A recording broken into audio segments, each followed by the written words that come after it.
तेरे माथे पे ये आंचल बहुत ही खूब है, लेकिन तू इस आंचल से एक परचम बना लेती तो अच्छा था। ये एक क्रांतिकारी विचार है जो महिलाओं को आगे बढ़ने की, कुछ कर गुजरने की प्रेरणा देता है। आज महिलाएं हर क्षेत्र में सशक्त हो रही हैं, समर्थ हो रही हैं, आत्मनिर्भर बन रही हैं। हमारा आज का ये कार्यक्रम ऐसी ही नारियों को समर्पित है जो कि सशक्तिकरण का माध्यम बन रही हैं, दूसरों के लिए सशक्तिकरण के मार्ग प्रशस्त कर रही हैं।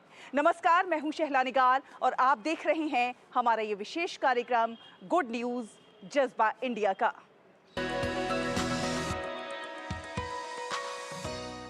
नारी सशक्तिकरण केवल एक विचार नहीं है, बल्कि एक क्रांति है जो समाज में महिलाओं को समानता, आत्मनिर्भरता और स्वतंत्रता से जीवन जीने की प्रेरणा देती है।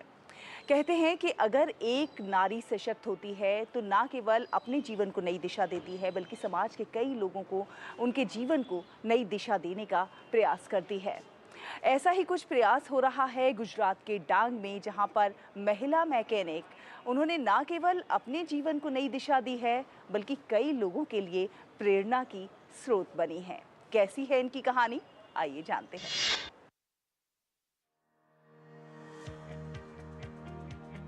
अक्सर जब आपकी गाड़ी खराब होती है और आप किसी गैरेज जाते हैं तो आपको वहां अधिकतर पुरुष ही काम करते हुए मिलेंगे। कहा जाता है कि ये अधिक मेहनत का काम है और इसे पुरुष ही सही ढंग से कर पाते हैं। पर इस बात को गलत साबित करती है गुजरात के आदिवासी विस्तार की ये महिला। भाई जरा मेरी बाइक ठीक कर दो तो। यदि आप इस वाक्य के बाद इन दृश्यों को देखते हैं और आप हैरान हैं, तो आश्चर्यचकित ना हो, क्योंकि यहाँ एक भाई नहीं है, महिला मैकेनिक हैं। गुजरात के ग्रामीण जिले की एकमात्र महिला मैकेनिक। ये दृश्य काल्पनिक या नाटकीय नहीं है, ये हकीकत है। इस बात से सभी सहमत हैं कि आज के दौर में इस पुरुष प्रधान समाज में सभी काम महिलाएं बखूबी संभाल रही हैं। जामनी है गांव में हमारा छोटा सा गैरेज है। गैरेज में हमें गाड़ी पंचर बना के देती हूँ, गाड़ी सर्विस करती हूँ, जो भी पार्ट्स डालने आते हैं वो मैं डाल देती हूँ। मुझे गैरेज में काम करने के लिए पहले से शौक था। मेरे पति काम करते थे, उसको देख के मैंने सोचा कि मैं गैरेज में काम करूँगी। मैंने ITI सुबीर से किया है। जब वाहन चालक अपनी गाड़ी को सर्विस या रिपेयर कराने के लिए इस गैरेज में देते हैं, तो ये महिला पूरी कार, दो पहिया के स्पेयर पार्ट्स बदलने से लेकर पूरी गाड़ी सर्विस करने तक का हुनर रखती हैं। डांग जैसे आदिवासी बहुलता वाले जिले में महिला मैकेनिक का काम करना अपने आप में एक बड़ी बात है। अपनी मेहनत और ईमानदारी से काम करती ये महिला मैकेनिक अन्य महिलाओं के लिए प्रेरणा बन गई हैं। कारीगर की शॉर्टेज रहती थी, मतलब कारीगर आता था लेकिन कभी कभी नहीं आती थी। मेरा वाइफ काम पूरा आता है उसको, और सुबीर में उसने ITI मैकेनिक का ITI भी किया है, और उसकी वजह से, और उसको मैंने जो काम किया था उसने देख देख के वो भी सीख गई और ITI भी कर ली, और साथ में काम जामनहिर में जो गैरेज है वो खुद संभालती है। अक्सर कहा जाता है कि सफल व्यक्ति के पीछे महिला का हाथ होता है, लेकिन यहाँ मामला जरा उल्टा है। इस सफल महिला के पीछे एक पुरुष का हाथ है, जो हैं उनके हमसफर। इनके पति समाज की सोच को परे रखकर अपनी पत्नी का सहयोग करते हैं और उन्हें हर तरह के काम में मदद करते हैं। साथ ही साथ अपने काम को जुनून से करने की प्रेरणा भी देते हैं। आज की महिला परिवार को आर्थिक रूप से भी सहयोग कर रही है और साथ ही साथ घर की देखभाल भी कर रही है। अपने पति को मैकेनिक के रूप में काम करते हुए देखकर वो इस काम को सीखने का आग्रह करती है और आज वो एक सफल मैकेनिक है। गुड न्यूज जज्बा इंडिया के लिए गुजरात के डांग से मुनीरा शेख की रिपोर्ट, DD न्यूज। हम बात कर रहे हैं महिलाओं के सशक्तिकरण की। कल तक जो महिलाएं घर की दहलीज नहीं लांघती थी, आज वो ना सिर्फ खुद आत्मनिर्भर बन रही हैं, बल्कि दूसरों को भी प्रशिक्षण देकर उन्हें भी आत्मनिर्भर बना रही हैं। नए नए उत्पाद बना रही हैं और इतने शानदार उत्पाद तैयार कर रही हैं ये महिलाएं कि उनके उत्पादों की मांग देश और विदेशों तक में है। आपको लेकर चलते हैं पूर्णिया के हाउस ऑफ मैथिली में। आप खुद देखिए कि किस प्रकार ये महिलाएं आज सशक्तिकरण की परिचायक हैं। पूर्णिया की हाउस ऑफ मैथिली में करीब 40 महिलाएं कढ़ाई, पेंटिंग और कपड़ा निर्माण का काम कर रही हैं। एक समय ये महिलाएं घर की दहलीज तक नहीं लांघती थी, लेकिन आज ये सशक्त हैं। हाउस ऑफ मैथिली में प्रशिक्षण लेकर कई तरह के डिजाइनदार कपड़े बना रही ये महिलाएं मिथिला पेंटिंग समेत आकर्षक कढ़ाई और कारीगरी कर रही हैं। इतना ही नहीं, ग्रामीण क्षेत्रों में जाकर महिलाओं को प्रशिक्षण भी दे रही हैं, जिससे उनको अच्छी आमदनी भी हो जाती है। अब उनके बच्चे भी पढ़ाई लिखाई कर रहे हैं और परिवार बेहतर ढंग से चला रहे हैं। मैं 2 साल से यहाँ पे काम कर रही हूँ और यहाँ पे हम एम्ब्रॉयडरी और एप्लिक का काम कर रही हूँ। एम्ब्रॉयडरी धागा से हम लोग जैसे कोई ब्लाउज हो या ड्रेस हो, मैक्सी ड्रेस हो, इस सब पे वर्क मिलता है हम लोग को करने, और एप्लिक में कपड़ा कट करके उसको बैठा के फिर उसको लॉक किया जाता है। कितनी महिलाएं काम करती हैं? यहाँ अभी 35-40 महिलाएं यहाँ पे काम कर रही है। सबको रोजगार? जी, यहाँ रोजगार सबको मिल रहा है। हाउस ऑफ मैथिली में महिलाओं को प्रशिक्षण देकर आत्मनिर्भर बनाया जाता है। यहाँ से अमेरिका, दुबई और ब्रिटेन तक रंग बिरंगे डिजाइनदार कपड़े जाते हैं। आज स्थिति ये है कि हाउस ऑफ मैथिली ग्लोबल स्तर पर अपनी पहचान बना चुका है। हाउस ऑफ मैथिली की जब शुरुआत हम लोगों ने की थी आज से 2 साल पहले, तो महज 6 महिलाएं थीं, 2 मशीन और 2 हैंडलूम के साथ हम लोगों ने स्टार्ट किया था। और उस वक्त हम लोगों ने सोचा भी नहीं था कि यहाँ के बनाए हुए जो प्रोडक्ट्स हैं वो बिहार को छोड़ करके इंडिया में या इंडिया के बाहर कभी जा सकते हैं, ये सपने में भी नहीं सोचा था। पर आज 2 साल के बाद जब मैं बात करूँ अपने प्रोडक्ट्स की, तो आज हमारे प्रोडक्ट जो है वो सिर्फ भारत ही नहीं बल्कि अमेरिका, यूरोप और कोई यूएई के अलग अलग सिटीज़ में जो है वो अवेलेबल है और उनकी अच्छी खासी डिमांड है। महिलाओं को स्वावलंबी और आत्मनिर्भर बनाने और उन्हें हुनर सिखाने के कई प्रयास हो रहे हैं। महिलाएं हर चुनौती को स्वीकार करते हुए अपने कौशल से खुद को बखूबी स्थापित कर रही हैं। गुड न्यूज जज्बा इंडिया के लिए पूर्णिया से मधुरेश नारायण के साथ जेपी मिश्रा की रिपोर्ट, डीडी न्यूज। रुकेंगे एक छोटे से ब्रेक के लिए, लेकिन ब्रेक के बाद जब हम वापस आएंगे तो बात होगी कुछ और खास महिलाओं की जो कर रही हैं बेहद खास प्रयास।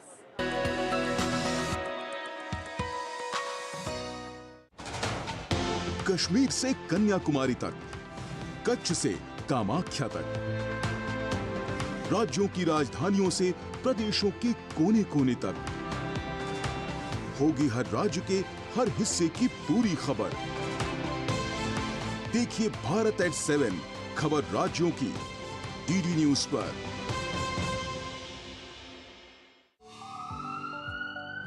स्वास्थ्य से जुड़ी महत्वपूर्ण बात, देश के प्रख्यात विशेषज्ञों के साथ कैसे हो रोग के लक्षणों की पहचान। यदि आप हैं किसी रोग से परेशान, फोन और ईमेल के माध्यम से पूछें अपना सवाल।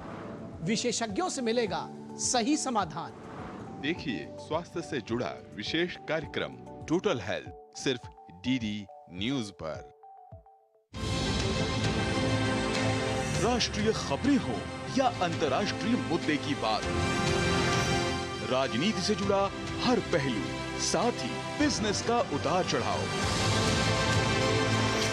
खेल जगत की अपडेट से लेकर मनोरंजन की छोटी बड़ी हलचल, देखिए mid day prime.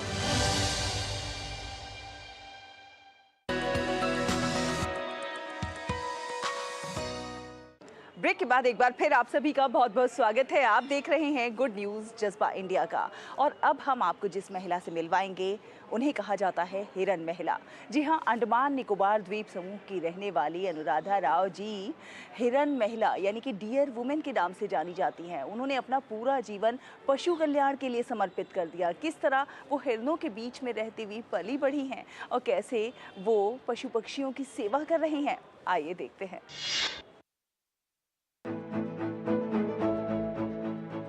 Anuradha Rao को अंडमान और निकोबार द्वीप समूह की हिरन महिला के रूप में जाना जाता है। वो रॉस द्वीप पर एक गाइड के रूप में काम करती हैं और द्वीप के जंगलों में रहने वाले हिरणों के साथ उनका एक विशेष बंधन है। गौरतलब है कि अनुराधा राव ने कम उम्र में ही पशु कल्याण के लिए खुद को समर्पित कर दिया था। 3 दशकों से उन्होंने हिरन और मोर की रक्षा को अपना मिशन बनाया और इसीलिए यहाँ के लोग उन्हें डियर वुमेन के नाम से बुलाते हैं। मैं शुरू से जुड़ी थी, हिरन के पास आती थी, इनको खाना वाना देती थी मगर मेरे को इतना फिर डर भी लगता था, कोई कुछ बोलेगा तो क्या हो जाएगा, बहुत कुछ गलत काम भी देखा। वो लोग हमेशा मना करते थे ये काम करने के लिए, मत करो, छोड़ दो सब चीज़, अपना जो करना तुमको इच्छा हो करो। मगर मैं सुनती नहीं थी, मगर जब भी आंख बंद करती हूँ ना, ये हिरन दिखते हैं। दरअसल अनुराधा के दादा दादी, नाना नानी आजादी से पहले कैदियों के रूप में अंडमान लाए गए थे और इसीलिए अनुराधा बचपन से ही यहाँ हिरणों के बीच पली बढ़ी है। अनुराधा कई हिरणों की देखभाल करती है।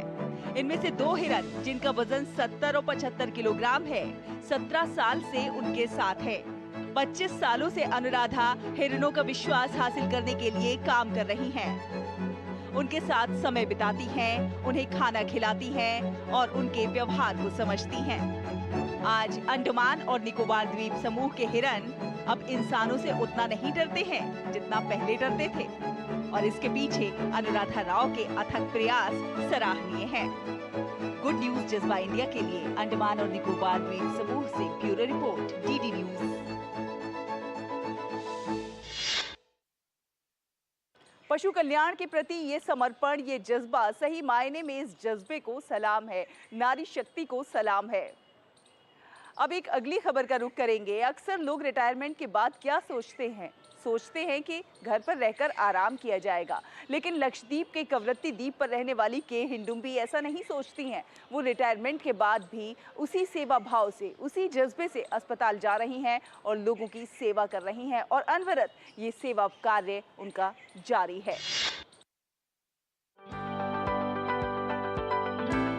रिटायरमेंट के बाद भी उसी जोश और जज्बे से काम करना और लोगों की सेवा करना सुनने में अचंभित करता है, पर ये सच है।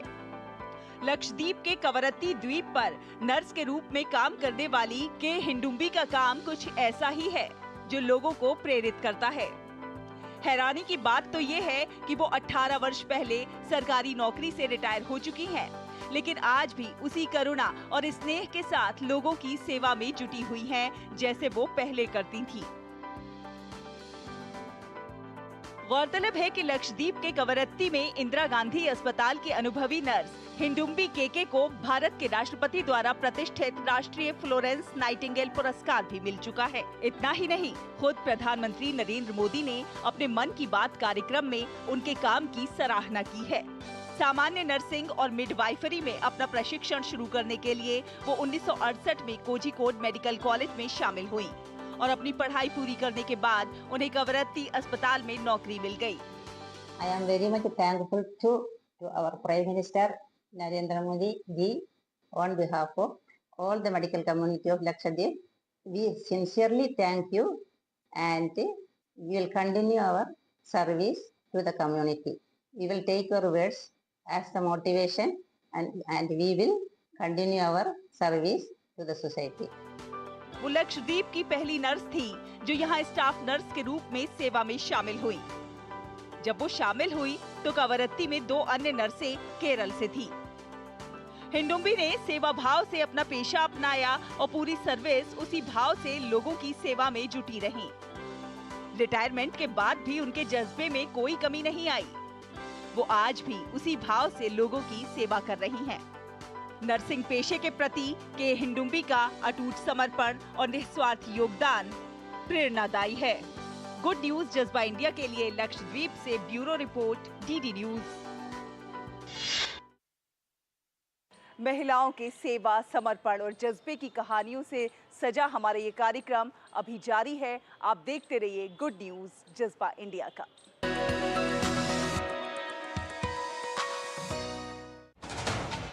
कश्मीर से कन्याकुमारी तक, कच्छ से कामाख्या तक, राज्यों की राजधानियों से प्रदेशों के कोने कोने तक, होगी हर राज्य के हर हिस्से की पूरी खबर। देखिए भारत एट 7 खबर राज्यों की डीडी न्यूज पर।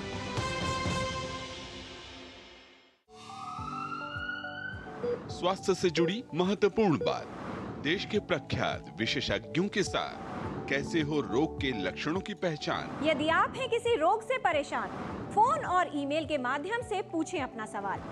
विशेषज्ञों से मिलेगा सही समाधान। देखिए स्वास्थ्य से जुड़ा विशेष कार्यक्रम टोटल हेल्थ, सिर्फ डीडी न्यूज पर। राष्ट्रीय खबरें हो या अंतर्राष्ट्रीय मुद्दे की बात, राजनीति से जुड़ा हर पहलू, साथ ही बिजनेस का उतार चढ़ाव, खेल जगत की अपडेट से लेकर मनोरंजन की छोटी बड़ी हलचल, देखिए मिड डे प्राइम।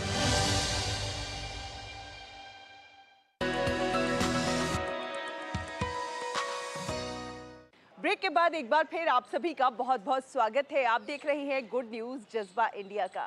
कहते हैं कि शिक्षा से ही समाज की दशा बदल सकती है, दिशा बदल सकती है, लोगों का जीवन स्तर में सुधार आ सकता है। आपको मिलवाते हैं बिहार के अररिया की रहने वाली रुचिरा गुप्ता से, जो कि देह व्यापार से जुड़ी महिलाओं की बच्चियों को शिक्षित करने का प्रयास कर रही हैं, ताकि उनका जीवन उज्जवल हो सके, भविष्य अच्छा बन सके।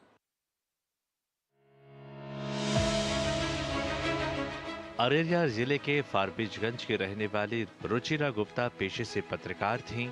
बेंगलुरु में रहकर काम करती थीं, फिर वहां से मुंबई आ गई, जहां वह नेपाल के पहाड़ी इलाके से देह व्यापार के लिए लाई गई लड़कियों के उत्थान और उनकी शिक्षा के लिए काम करने लगी। लड़कियों की तस्करी और देह व्यापार विषय पर उन्होंने डॉक्यूमेंट्री बनाई। उनके काम को नोटिस किया गया, जिसके लिए उन्हें विश्व स्तरीय पुरस्कार भी मिला। हालांकि उन लड़कियों की पीड़ा ने उन्हें उनके लिए कुछ करने को विवश कर दिया। उनके सही जज्बे और हौसले को देखते हुए समाज के कई लोग उनके साथ जुड़ गए। इसके लिए रुचिरा गुप्ता ने एक एनजीओ की शुरुआत की, जिसका मुख्य उद्देश्य ऐसी लड़कियों और उनके परिजनों को मुख्यधारा से जोड़ने का है। हम लोगों ने एक संगठन बनाया जिसका नाम है अपने आप विमेन वर्ल्ड वाइड। 2 शब्द हिंदी में हैं, 2 अंग्रेजी में हैं, क्योंकि अपने आप का मतलब आप जानते हैं सेल्फ एक्शन, और विमेन वर्ल्ड वाइड मतलब कि हम लोग और औरतों के साथ जुड़ के हमारा आग्रह कि कोई भी लड़की इस देश में बेची नहीं जाए या खरीदी नहीं जाए, उसके लिए कानून हो, उसके लिए व्यवस्था हो, सोशल सर्विसेज हो, उसके लिए हम लोग सब मिल के आग्रह करेंगे। रुचिरा उन्हें देश के आम नागरिकों की तरह सम्मान से जीने का रास्ता दिखाती हैं। इसके साथ ही वह अपने सेंटरों पर ऐसी महिलाओं और लड़कियों को शिक्षित करती हैं, उन्हें कराटे से लेकर टेलरिंग तक का काम सिखाती हैं। साथ ही सरकार की योजनाओं का लाभ लेने के लिए जागरूक करती हैं। कोशिश करने वालों को कभी हार नहीं होती, लहरों से लड़कर नौका पार नहीं होती, कोशिश करने वालों को कभी हार नहीं होती। हालांकि महिला होने की वजह से रुचिरा गुप्ता का यह सफर आसान नहीं रहा है। उन्हें भी काफी मुश्किलों का सामना करना पड़ा है। बावजूद इसके उन्होंने हार नहीं मानी, पहले से और ज्यादा मजबूती से काम कर रही हैं। गुड न्यूज जज्बा इंडिया के लिए अररिया से धन्नु मिश्रा की रिपोर्ट, डीडी न्यूज।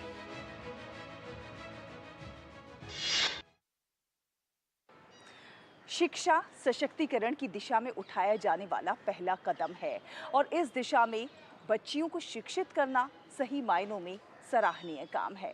और अब आपको दिखाते हैं कि किस प्रकार से महिलाएं नवाचार कर रही हैं और नवाचारों की दुनिया में भी अपना लोहा मनवा रही हैं। अपने नए नए नवाचारों से लोगों को आश्चर्यचकित कर रही हैं।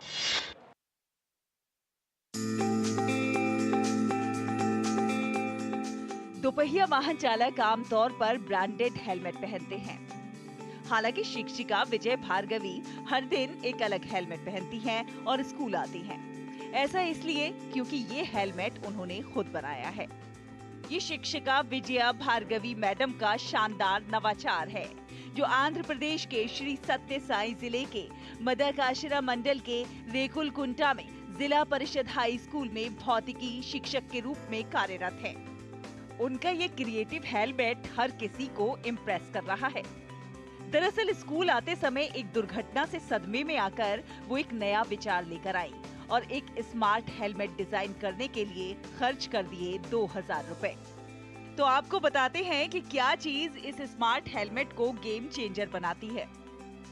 जब तक आप इसे पहनेंगे नहीं, आपकी बाइक स्टार्ट ही नहीं होगी। अंतर्निहित अल्कोहल सेंसर नशे का पता लगाते हैं और बाइक के इग्निशन को लॉक कर देते हैं। दुर्घटना की स्थिति में हेलमेट वास्तविक समय जीपीएस स्थान के साथ परिवार के सदस्यों, नजदीकी पुलिस स्टेशनों और एम्बुलेंस सेवाओं के लिए एक स्वचालित SOS अलर्ट ट्रिगर करता है। एक स्मार्टफोन के जरिए ये आपके प्रियजनों को तुरंत सभी सुरक्षा सूचनाएं भेजता है। अब आपको बता दूं, जो मैंने हेलमेट बनाया है उसकी खासियत क्या है। इस हेलमेट के 3 फायदे हैं। पहला तो ये हेलमेट पहनने पर बाइक स्टार्ट होगी। दूसरा, अगर आप शराब पीकर कोई व्यक्ति हेलमेट पहनकर बाइक चलाना चाहे तो बाइक स्टार्ट नहीं होगी। तीसरा यह है कि अगर हेलमेट पहने हुए कोई दुर्घटना होती है तो नजदीकी अस्पताल और 108 एम्बुलेंस सेवा को मैसेज चला जाएगा। इसे बनाने में 2000 रुपए तक का खर्च आता है। अगर सरकार पहल करे तो यह 1000 रुपए में सबको उपलब्ध हो जाएगा। मैं हर किसी तक यह हेलमेट पहुंचाना चाहती हूँ। इस हेलमेट को बाइक में तार के जरिए लगाना होता है। दोपहिया वाहन पर यात्रा करते समय दुर्घटना होने पर नजदीकी अस्पताल और परिजनों को फोन से सूचना दी जाएगी। विजया भार्गवी बताती हैं कि कुछ दिन पहले उनके पति का एक्सीडेंट हो गया था, जिसके बाद वो परेशान हो गई थी। फिर इस तकनीक से एक ऐसा स्मार्ट हेलमेट खोजा गया जो हर किसी के लिए उपलब्ध है। गौरतलब है कि शिक्षा के साथ साथ समाज के कल्याण में योगदान देने के लिए और छात्रों में रचनात्मकता लाने वाली विजया भार्गवी को विज्ञान मेले और सावित्रीबाई फुले जयंती के अवसर पर तैयार किए गए प्रोजेक्ट के लिए 7 राज्य स्तरीय पुरस्कार मिले हैं। ये हेलमेट पाकर शिक्षक बहुत खुश हैं। विद्यार्थी कहते हैं कि ऐसे और भी नवाचार होने से उन्हें काफी मदद मिलेगी और काफी हद तक सड़क दुर्घटनाओं से भी बचा जा सकेगा। My science teacher Vijaya Bhargavi ma'am has invented technology helmet which plays a major role in protecting people from daily accidents. This helmet does not let the bike to start without its presence. If the person who is riding the bike is drunk, it does not let the bike start. ये नवाचार केवल gadgets के बारे में नहीं है, ये जीवन बचाने, दुर्घटनाओं को रोकने और ये साबित करने के बारे में है कि सच्चा नवाचार हमारे देश के किसी भी कोने से आ सकता है, यहाँ तक कि एक सरकारी स्कूल की साधारण कक्षा से भी। गुड न्यूज जज्बा इंडिया के लिए आंध्र प्रदेश के मदाकाशरा से प्रतिमा की रिपोर्ट, डीडी न्यूज।